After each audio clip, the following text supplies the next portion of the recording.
स्वागत है आपका आपके अपने YouTube चैनल त्यागराज में। मैं संजीव कुमार एक बार फिर एक टॉपिक को इंटर रिलेट करके आपको दिखाना चाहता हूं और आपको बताना चाहता हूं कि किसी भी टॉपिक को आप एक इमेजिनेशन की फॉर्म में कैसे लेकर आएं, उसे आप कैसे रंगों से भर दें ताकि आपको चीज़ें याद रहें। मैं आपको हिस्ट्री का लगभग 15 साल का एक पोर्शन भी आपको याद कराऊंगा और एक स्टोरी भी सुनाऊंगा। वो स्टोरी, वो कहानी एक ऐसी कहानी है जो एक दूसरे के साथ इंटर रिलेट है और आप इसे कभी नहीं भूलेंगे। देखिए, इससे क्वेश्चन बहुत ज़्यादा पूछता है और आपकी एक जो है ऐसी माइंड में इमेज बनेगी कि आप चीज़ों को बहुत इजीली याद रख पाएंगे। तो स्टोरी को शुरू करते हैं हम। स्टोरी का सबसे पहले पार्ट जो है वो हमारा 1919 का मॉन्टेग्यू चेम्सफोर्ड सुधार है और इस स्टोरी का, इस पूरी पिक्चर का हमारा लास्ट चैप्टर जो है 1935 का भारत सरकार अधिनियम है। तो अब हम शुरू करते हैं अपनी स्टोरी, अपनी कहानी। देखिए, आप बहुत सहजता से और शालीनता से चीज़ों को समझें, बिल्कुल इजी फॉर्म में, बिल्कुल बहुत ही ज़्यादा इजी फॉर्म में। तो मैं आपको देखिए कैसे बहुत इजी फॉर्म में बताता हूँ। 1919 का एक मॉन्टेग्यू चेम्सफोर्ड सुधार लाया गया। उस समय भारत मंत्री मॉन्टेग्यू थे, भारत मंत्री मॉन्टेग्यू थे, जबकि वायसराय चेम्सफोर्ड थे। ये 1919 का अधिनियम जब लाया गया तो यह बात इसमें की गई कि 10 वर्ष के बाद इसकी जांच होगी। अब यह अधिनियम लागू हुआ 1921 में और इसकी 10 वर्ष के बाद, यह मैं इधर ऐड कर देता हूं, इसकी 10 वर्ष के बाद जांच होनी चाहिए थी 1931 में। लेकिन इसकी जांच करने के लिए साइमन कमीशन 3 फरवरी 1928 को भारत आ पहुंचा। बहुत धीरे से समझिएगा। 1919 के अधिनियम की 2 बातें मैं आपको बता रहा हूं बहुत ही इजी फॉर्म में, जो बहुत ज्यादा पूछता है। नंबर 1, 1919 का अधिनियम एक ऐसा अधिनियम था जिसमें प्रांतों में द्वैत शासन दिखाई दिया, दोहरा शासन, और केंद्र में द्विसदनात्मक व्यवस्था। मैं दोनों को थोड़ा थोड़ा एक्सप्लेन करूं तो प्रांतों में द्वैत शासन का मतलब यह था कि प्रांतों को 2 विषय बनाए गए, एक विषय गवर्नर जनरल को दे दिए गए और एक विषय या कुछ विषय जो हैं लोकप्रिय नेताओं को। तो 2 लोगों का शासन हुआ, जबकि केंद्र में एक ही तरह के विषयों का बंटवारा हुआ। नंबर 2, दूसरी बात, केंद्र में द्विसदनात्मक व्यवस्था का मतलब यह है जैसे आज का हमारा संसद का यानी कि केंद्र का जो स्ट्रक्चर है वो एक लोकसभा और एक राज्यसभा से मिलकर बना है और दोनों स्ट्रक्चर को जो हम बोलते हैं वो द्विसदनात्मक बोलते हैं, यानी कि हमारी संसद द्विसदनात्मक है। तो ये इसमें दोनों प्रावधान किए गए। लेकिन इसकी ये मिस्टेक थी कि इसकी जांच करने के लिए साइमन कमीशन 3 फरवरी 1928 को मुंबई आ पहुंचा। ये क्वेश्चन पूछा गया है कि साइमन कमीशन कहाँ आया, किस डेट में आया और इसके विरोध के कौन से कारण थे। तो कारण नंबर ए हम पढ़ चुके कि समय से पहले आया, और कारण नंबर इसका 2 यानी कि बी था कि इसके सभी 7 सदस्य अंग्रेज थे। तो ये 2 कारण थे जिसकी वजह से साइमन कमीशन का पूरे भारत में विरोध हुआ। तो देखिए, इस घटना से ये घटना बाहर निकल कर आई और इस घटना में कहा गया कि साइमन कमीशन का हम विरोध कर रहे हैं क्योंकि ये समय से पहले आया, लंदन में चुनाव थे या ब्रिटेन में चुनाव थे उसका फायदा उठाने के लिए, और इसके सभी सदस्य अंग्रेज थे। इसी दौरान जब पूरे भारत में इसका विरोध चल रहा था तो बर्किनहेड नामक एक भारत मंत्री थे।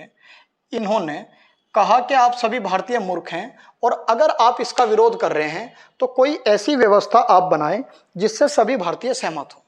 इस व्यवस्था की जो चुनौती थी बर्किनहेड द्वारा जो दी गई, इसे स्वीकार कर लिया गया भारत के नेताओं द्वारा, और भारत के नेताओं ने 1928 में मोतीलाल नेहरू के अध्यक्षता में या मोतीलाल नेहरू के नेतृत्व में एक नेहरू रिपोर्ट तैयार की जिससे सभी भारतीय सहमत हो सकें।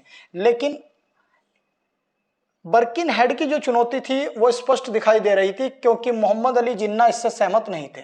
तो मैंने मॉन्टेग्यू चेम्सफोर्ड से एक नई घटना निकाल दी, साइमन कमीशन। साइमन कमीशन से एक नई चीज निकाल दी, नेहरू रिपोर्ट।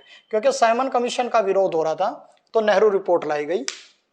ये दूसरी घटना थी। नेहरू रिपोर्ट से सभी सहमत थे लेकिन मोतीलाल नेहरू सहमत नहीं थे। कुछ हद तक जवाहरलाल नेहरू, इनके बेटे, वो भी सहमत नहीं थे। अब मोतीलाल नेहरू जब की जो रिपोर्ट थी इससे इनके बेटे भी सहमत नहीं थे, जो बाद में फिर कन्विंस हो गए। लेकिन इन्होंने कहा कि हम नेहरू रिपोर्ट के अंतर्गत हम डोमिनियन स्टेट नहीं चाहते या हमें उपनिवेशिक राज्य नहीं चाहिए, इस तरह की कोई बात हो रही थी। इनके बेटे पूर्ण स्वराज चाहते थे और भी बहुत सारी चीजें थी उस टाइम, लेकिन नेहरू चाहते थे मोतीलाल नेहरू के डोमिनियन स्टेट की ही प्राप्ति हो जाए, इस तरह की कोई बात की गई।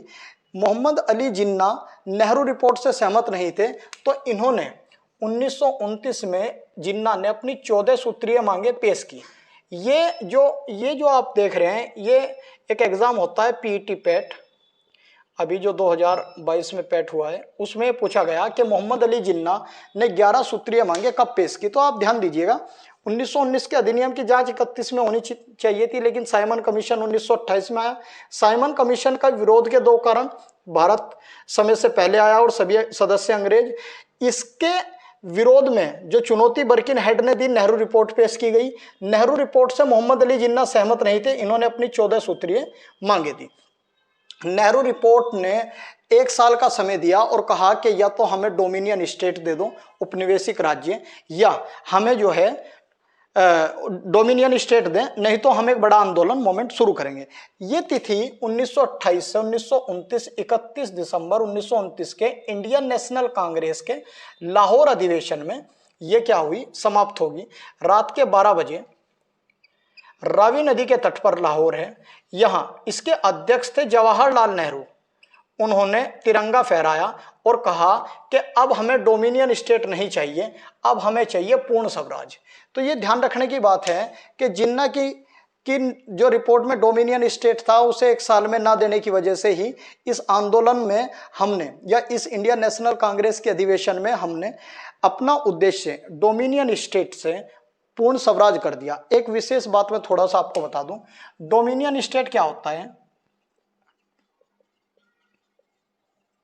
डोमिनियन स्टेट एक ऐसा उपनिवेशिक राज्य है जिसमें केंद्रीय शासन महाशक्ति के हाथ में रहती है, मान लीजिए ब्रिटेन के, और प्रांतीय स्तर पर या नीचे के स्तर पर कुछ पावर जो हैं उत्तरदायी शासन के रूप में उस देश के नागरिकों को दे दी जाती हैं जिस देश में किसी बड़ी शक्ति या साम्राज्य का शासन चल रहा हो। तो डोमिनियन स्टेट पर अंग्रेजों का कोई ध्यान नहीं गया, इसीलिए हमने यहां रावी नदी के तट पर तिरंगा फहराकर यह कहा कि अब हम पूर्ण स्वराज लेंगे। इसके लिए 26 जनवरी 1930 को, देखिए इस घटना से अब यह घटना इंटर रिलेट है, 26 जनवरी 1930 को हमने पहला स्वाधीनता दिवस मनाया, और यही कारण रहा कि भारत का संविधान 26 नवंबर 1949 को पूरी तरह पूर्ण रूप से बनकर तैयार हुआ। लेकिन इस डेट में केवल 15 आर्टिकल ही, इस तिथि को केवल 15 आर्टिकल ही लागू किए गए। अगर आपको जानना है कि इस तिथि में कौन से 15 आर्टिकल थे, तो आप अपने फोन में गूगल में आर्टिकल 394 सर्च करें, वो 15 आर्टिकल की लिस्ट आपको मिल जाएगी। और इसी तिथि को यादगार बनाने के लिए हमने 2 मंथ वेट किया, इंतजार किया, 2 मंथ वेट किया, और अपना संविधान जो है 2 महीने बाद 26 जनवरी 1930 को पूरी तरह लागू किया। देखिए मैं क्वेश्चन बता देता हूं किस टाइप से आएगा। अगर कभी वो आपसे बात करता है कि भारत के संविधान को कब अंगीकृत, अधिनियमित, आत्मर्पित किया गया, तो 26 नवंबर 1949 ही लगाएंगे। लेकिन अगर कभी पूछता है कि भारत के संविधान को पूरी तरह कब लागू कर दिया गया, तो फिर आपको 26 जनवरी 1930 क्या लगाना है, 50, सॉरी ये आप थोड़ा सा मिस्टेक को सही करें, 26 जनवरी 1950 लगाना है। तो ये दोनों चीजें आप विशेष तौर पर ध्यान रखेंगे। ये 26 जनवरी 1930 को हमने पहला मनाया, 31 में दूसरा, तीसरा, हम हर साल मनाते जा रहे थे। इसी तिथि को यादगार करने के लिए हमने 2 महीने वेट किया और 26 नवंबर की जगह 26 जनवरी 1950 को हमने इसे लागू किया।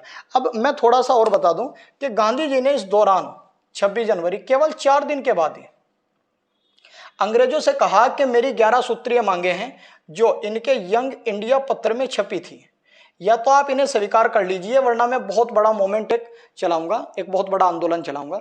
लेकिन अंग्रेजों ने गांधी की इन 11 सूत्रीय मांगों पर कोई ध्यान नहीं दिया। इसीलिए गांधी जी ने 12 मार्च 1930 को दांडी मार्च शुरू की। अच्छा, दांडी मार्च के बारे में ध्यान रखें कि ये साबरमती आश्रम से अहमदाबाद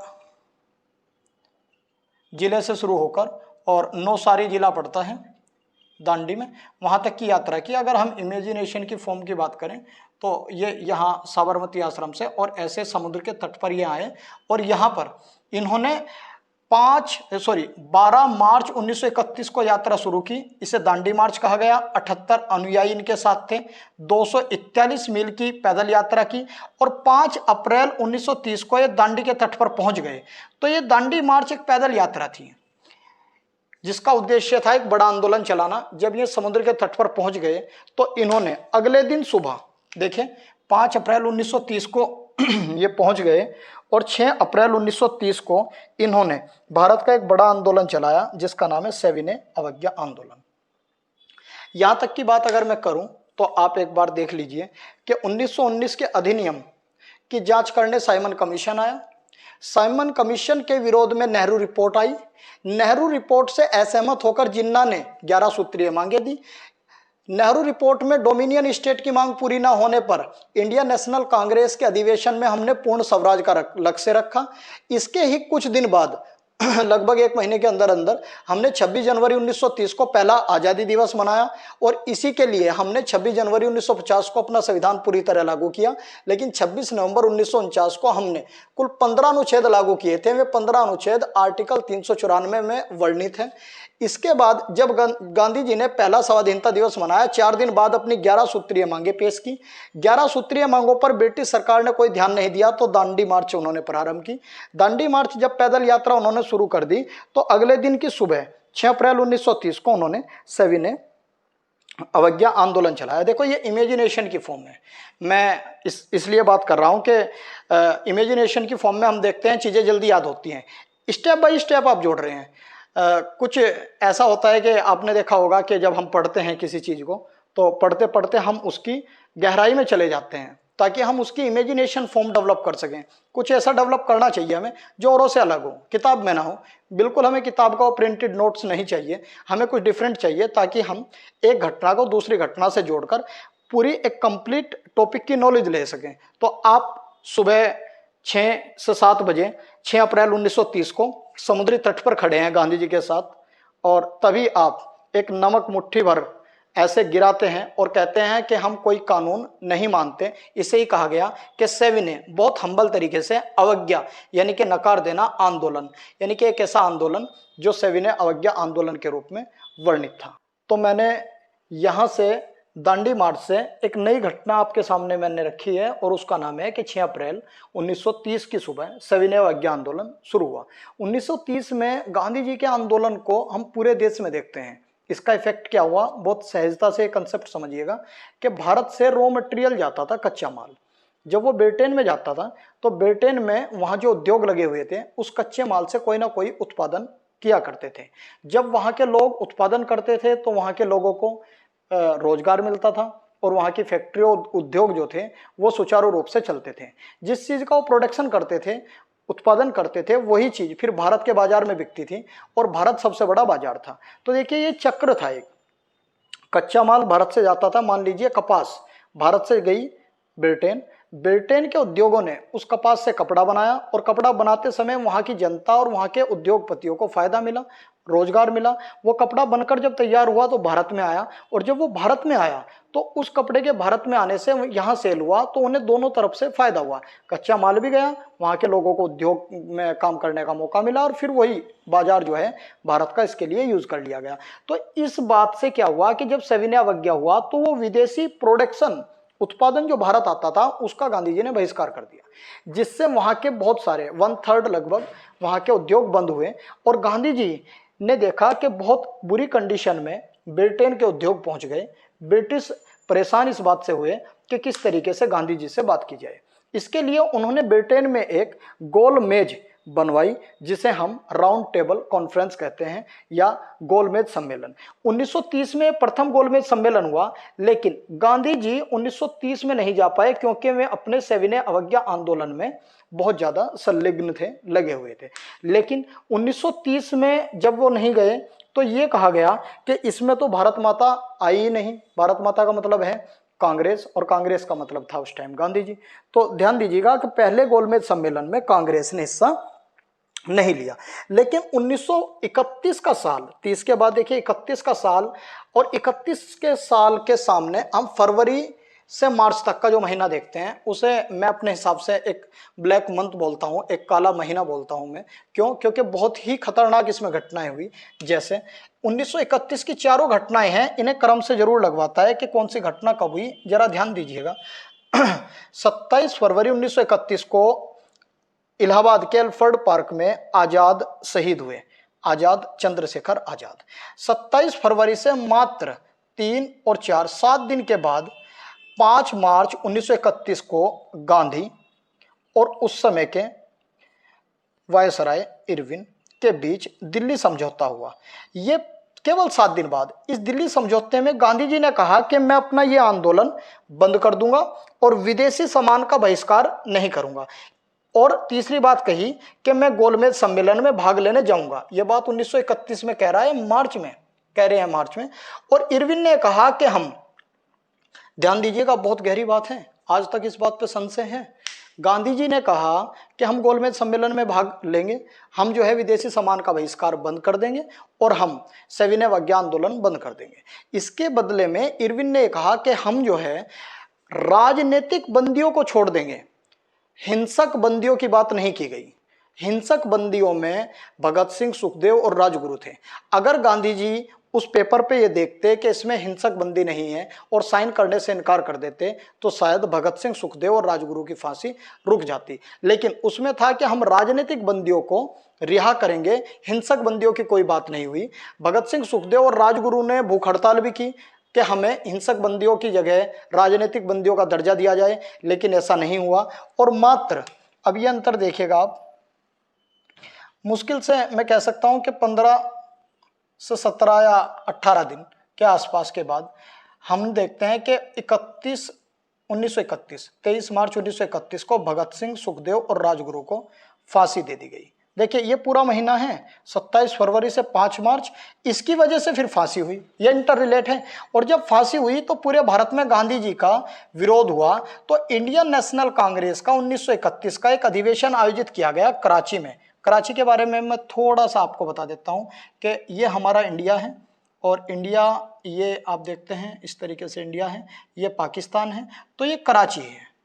कराची बिल्कुल ऐसे है जैसे हमारा मुंबई है। जब कराची अधिवेशन 1947 में पाकिस्तान के पास चला गया तो हमने यहाँ कांडला बंदरगाह डेवलप किया था। तो ध्यान दीजिएगा, और कांडला बंदरगाह का नाम पंडित दीनदयाल उपाध्याय रखा गया। ये 1948 में हमने इसे डेवलप कर दिया था। तो कराची में जब भाग लेने गांधी जी गए तो इन्हें काले झंडे दिखाए गए और इन्होंने एक अपने जीवन का सबसे अच्छा स्टेटमेंट दिया था और ये कहा था कि गांधी मर सकता है लेकिन गांधीवाद नहीं।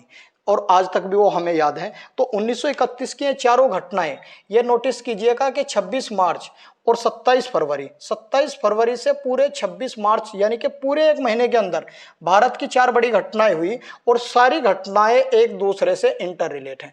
1931 में ही हम कांग्रेस को देखते हैं कि दूसरे गोलमेज सम्मेलन में भाग लेने के लिए गांधी जी लंदन गए और राजपुताना जहाज से गए।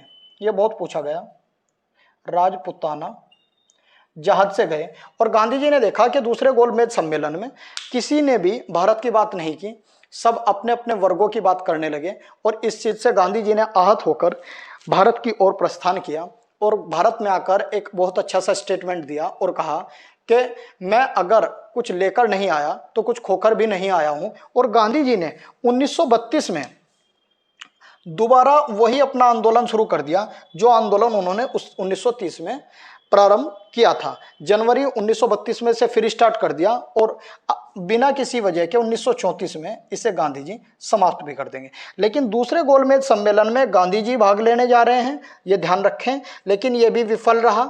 ब्रिटिश जो चाहते थे वो नहीं हुआ, गांधी जी को कन्विंस नहीं कर पाए। फिर उन्होंने एक बाउंसर और मारी, जैसे हम देखते हैं क्रिकेट में खतरनाक बाउंसर मारते हैं, वो बाउंसर मारी गई भारत के ऊपर ब्रिटिश सरकार द्वारा। और उस समय ब्रिटेन के जो प्रधानमंत्री थे वो रैमजे मैकडोनाल्ड थे। उन्होंने क्या किया, उन्होंने जैसे 1919 के अधिनियम में मार्ले मिंटो एक्ट में मुस्लिमों को पृथक निर्वाचन प्रणाली दी थी, ऐसे ही 1932 में 16 अगस्त 1932 में एक सांप्रदायिक पंचायत लाया जिसे कम्युनल अवार्ड कहते हैं। इसके तहत उन्होंने सिखों को भी पृथक निर्वाचन क्षेत्र देने की कोशिश की, जैन बौद्ध को भी, और सबसे बड़ी बात थी कि हिंदुओं से अलग करके दलितों को भी। इससे गांधी जी बहुत परेशान हुए और अंबेडकर जी बहुत खुश हुए, क्योंकि मुस्लिमों की तरह दलितों को भी पृथक निर्वाचन क्षेत्र दिया जाना था। लेकिन गांधी जी ने कहा कि यह तब होगा जब मैं मर जाऊंगा या मेरे मरने के बाद। और गांधी जी सविनय अवज्ञा आंदोलन के तहत ही, सविनय अवज्ञा आंदोलन के दौरान ही पूना की यरवदा जेल में बंदी थे और यहीं वो आमरण अनशन पर बैठ गए। 20 सितंबर 1932 को गांधी जी आमरण अनशन पर बैठे। लेकिन जब गांधी जी का स्वास्थ्य खराब होने लगा तो भीमराव अंबेडकर जी के साथ उनका समझौता कराया गया और इसे हम 26 सितंबर 1932 को पूना पैक्ट के नाम से जानते हैं, क्योंकि पूना की यरवदा जेल में ये हुआ था और गांधी और अंबेडकर के बीच। इसमें भी आपको पता है कि केंद्रीय जो असेंबली थी उसमें दलितों की सीटें 18% की उसमें बढ़ोतरी कर दी गई और प्रांतों में 71 सीटों की जगह 147 सीटें कर दी गई। तो देखिए ये सब कुछ होता रहा 1932 में।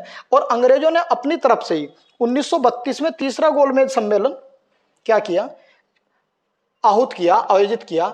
और देखिएगा कि पहला गोलमेज सम्मेलन, यहां ध्यान दीजिए स्ट्रक्चर में, दूसरा गोलमेज सम्मेलन और तीसरा गोलमेज सम्मेलन, इन तीनों को सम्मिलित करके एक श्वेत पत्र जारी किया गया। और इस श्वेत पत्र का आधार 1935 का भारत सरकार अधिनियम है। अगर आपसे कभी पूछ ले कि भारतीय संविधान का सबसे बड़ा स्रोत क्या है, तो 1935 का अधिनियम, जिसे हमारे प्रथम प्रधानमंत्री जवाहरलाल नेहरू ने कहा था कि बिना ब्रेक का इंजन है। इसी के तहत हमने अपने संविधान में मैक्सिमम चीजों को अडॉप्ट किया है, 1935 का अधिनियम। अब देखिए मैं एक उल्टे सेंस में जाऊंगा कि पीछे से मैं स्टार्ट करूंगा और सारी घटनाओं को आगे तक ले आऊंगा और आगे से स्टार्ट करूंगा पीछे से। आपको स्मार्ट स्टडी करनी है। एक जोक मुझे याद आ रहा है स्मार्ट स्टडी पे। हम देखते हैं कि कुछ लोग बड़े टेक्निकल होकर काम करते हैं बड़ी अच्छी तरीके से, हालांकि ये जोक है, काल्पनिक है, लेकिन आपको काम करने का एक आइडिया जरूर देगा और आपका थोड़ा रिफ्रेशमेंट भी होगा, क्योंकि मुझे लग रहा है कि 15 साल का मैंने एक प्रोसीजर एकदम से आपको बता दिया। एक इंसिडेंट है, घटना है कि एक बार 3 सिविल इंजीनियर होते हैं। एक सिविल इंजीनियर होता है इंडिया का, एक चाइना का और एक होता है पाकिस्तान का। ये तीनों गाड़ी से कहीं जा रहे होते हैं। तो क्या हुआ कि इनका एक्सीडेंट हो गया। जब इनका एक्सीडेंट हुआ तो जो इनकी आत्मा थी वो ऊपर गई और जब स्वर्ग में इनसे पूछा गया कि तुम्हें क्या आता है, तो इन्होंने कहा कि हम कोई भी स्ट्रक्चर बना सकते हैं, बिल्डिंग बना सकते हैं। तो वहाँ का जो वर्कर था उससे कहा गया कि ठीक है आप एक बिल्डिंग बनाएं, आप स्वर्ग का दरवाजा बनाएं और ये बताएं कि ये दरवाजा कितने में बन जाएगा। तो जो चाइना का आदमी था या चाइना का सिविल इंजीनियर था उसने कहा कि मैं दरवाजा 3 लाख रुपए में बना दूंगा। अब जो ठेकेदार था वहाँ उसने कहा कि नहीं, 3 लाख रुपए में दरवाजा बना देंगे आप अच्छा माल नहीं लगाएंगे, मुझे डाउट है। पाकिस्तान से पूछा कि आप क्या करेंगे, कितने में तैयार करेंगे, तो पाकिस्तान के इंजीनियर ने कहा कि मैं इसे 9 लाख रुपए में बना दूंगा। तो फिर इंडिया का नंबर आया, जो इंडिया का सिविल इंजीनियर था उससे पूछा गया कि आप इसे कितने लाख में बना देंगे, तो उसने कहा कि मैं इसे 27 लाख में बनाऊंगा। तो उससे पूछा कि 27 लाख रुपए में, इतना महंगा? तो उसने कहा कि देखिए 9 लाख तो मेरे, 9 लाख आपके, आप मुझे काम दिला रहे हैं 18, और 9 लाख रुपए में हम देंगे पाकिस्तान को ठेका। अब वो जाने या उसका काम, बिल्डिंग तो बननी है। यह है स्मार्ट वर्क। स्मार्ट वर्क का मतलब ये एक ऐसा इंसिडेंट है कि आप भी इस तरीके से काम करें कि दबाव ना पड़े और अपना काम भी कर ले। खैर ये एक जोक था जिसके माध्यम से मैं आपको ये बताना चाह रहा था। अब थोड़ा ध्यान दीजिएगा 1919 के, देखिए कैसे रिंग घूमता है, कैसे किसी सब्जेक्ट को हम इंटर रिलेट करते हैं। 1935 के अधिनियम का आधार क्या था? श्वेत पत्र। श्वेत पत्र क्यों आया? प्रथम, द्वितीय और तृतीय गोलमेज सम्मेलन की वजह से। तीनों गोलमेज सम्मेलन क्यों आयोजित किए गए? क्योंकि सविनय अवज्ञा आंदोलन ने ब्रिटेन के उद्योगों की बहुत ऐसी तैसी कर दी, बहुत ही बुरा हाल कर दिया। ये सविनय अवज्ञा आंदोलन क्यों चला? क्योंकि गांधी जी ने दांडी मार्च किया, पैदल यात्रा। गांधी ने दांडी मार्च क्यों किया? तो इसका आंसर है कि गांधी जी की 11 सूत्रीय मांगे नहीं मानी गई। 11 सूत्रीय नहीं क्यों नहीं मांगी गई? क्योंकि गांधी जी ने हाल ही में पहला स्वाधीनता दिवस मनाया। पहला स्वाधीनता दिवस क्यों मनाया गया? तो आप ध्यान रखें कि इंडियन नेशनल कांग्रेस के लाहौर अधिवेशन में डोमिनियन स्टेट की मांग पूरी नहीं हुई थी, इसीलिए हमने स्वाधीनता दिवस मनाया। डोमिनियन स्टेट की मांग क्यों की गई थी? क्योंकि नेहरू रिपोर्ट का आधार था। जिन्ना की 11 सूत्रीय मांग क्यों आई? क्योंकि जिन्ना नेहरू रिपोर्ट से असहमत थे। नेहरू रिपोर्ट क्यों आई? क्योंकि बर्किनहेड ने चुनौती दी थी। बर्किनहेड ने चुनौती क्यों दी थी? क्योंकि भारतीय साइमन कमीशन का विरोध कर रहे थे।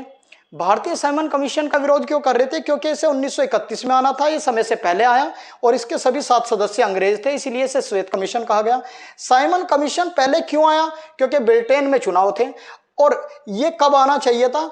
इसका आधार क्या था? 1919 के अधिनियम की जांच करना। तो देखिए यहां से मैं स्टार्ट हुआ और यहां तक मैंने ये अपनी बात खत्म कर दी।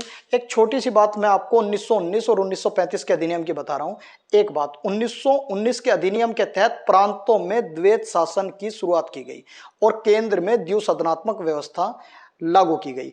और 1935 के अधिनियम में प्रांतों में द्वैत शासन की समाप्ति की गई और केंद्र में द्वैत शासन की शुरुआत की गई तथा केंद्र की जगह अब प्रांतों में 1935 के अधिनियम से प्रांतों में भी द्विसदनात्मक व्यवस्था शुरू की गई। जैसे हमारे लखनऊ प्रांत में द्विसदनात्मक व्यवस्था है, विधानसभा और विधान परिषद। ये प्रांतों में द्विसदनात्मक व्यवस्था 1935 के अधिनियम से लागू की गई। तो देखिए मैंने आपको वही चीज बताई जो आपको पता थी, लेकिन मैंने एक इमेजिनेशन की फॉर्म में इस चीज को बहुत अच्छे से एक्सप्लेन किया और सभी घटनाओं को शुरू से आखिरी तक जोड़ने की कोशिश की। आप इसका स्ट्रक्चर बनाएं और फिर इसकी डिटेल पढ़ें। मैं चैनल पे आपको ऐसी वीडियो डालता रहूंगा, आप कमेंट में मुझे बताते रहें और पूरी वीडियो देखें और कमेंट करें कि आपको हमारा कंटेंट कैसा लग रहा है। Thank you so much.